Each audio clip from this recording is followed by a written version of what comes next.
Hello guys, ഞാൻ ഇന്ന് സ്കൂളിൽ നിന്ന് വിചാരിക്കും ഒരു ഹോംവർക്ക് നോട്ട്ബുക്ക് ഉണ്ടെങ്കിൽ ഹോംവർക്ക്സ് ഒക്കെ എഴുതി വെക്കായിരുന്നു എന്ന്. ഞാൻ തന്നെ ഉണ്ടാക്കിയ മിനി നോട്ട്ബുക്സ് ഉണ്ട്, പക്ഷേ അതൊരിക്കലും ഹോംവർക്ക് നോട്ട്ബുക്സ് അല്ല. പണ്ടത്തെ ഫയൽ തപ്പിയപ്പോൾ കിട്ടിയതാണ് കേട്ടോ ഈ പേപ്പേഴ്സ്. അന്നത്തെ ഐഡിയ എനിക്ക് അറിയാത്തതുകൊണ്ട് ഇന്നത്തെ ഐഡിയ വെച്ച് ചെയ്യാം. ഫ്രണ്ട് പേജ് കളറാക്കാൻ വേണ്ടി ഞാനൊരു പാണ്ടക്കുട്ടനെ വരച്ചു കൊടുക്കുന്നുണ്ട്.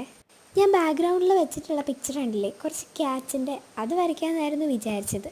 ഒരു തവണ വരച്ച് കോളമായപ്പോൾ പിന്നെ ഞാൻ പാണ്ടയിലേക്ക് മാറ്റി പിടിച്ചു.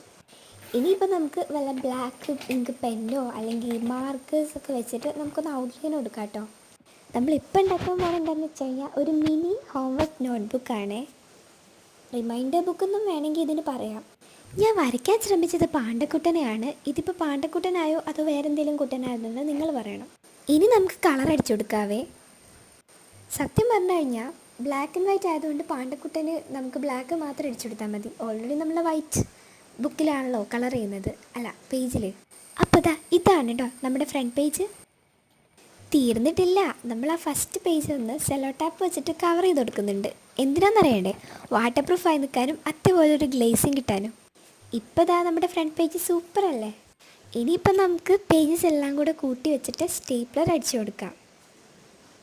സ്റ്റേപ്ലർ അടിക്കുന്നതിന് വേറെന്തോ മെത്തേഡ് ഉണ്ട് കേട്ടോ. ഞാൻ ചെയ്തിട്ടുണ്ടായിരുന്നു, പക്ഷേ എന്നോടിപ്പോൾ മറന്നുപോയി. അതുകൊണ്ട് നമുക്ക് സാധാരണത്തെ പോലെ തന്നെ ഒന്ന് അടിച്ചു കൊടുക്കാവേ. 3 പിന്നാണ് ഞാൻ അടിച്ചു കൊടുത്തിട്ടുള്ളത്.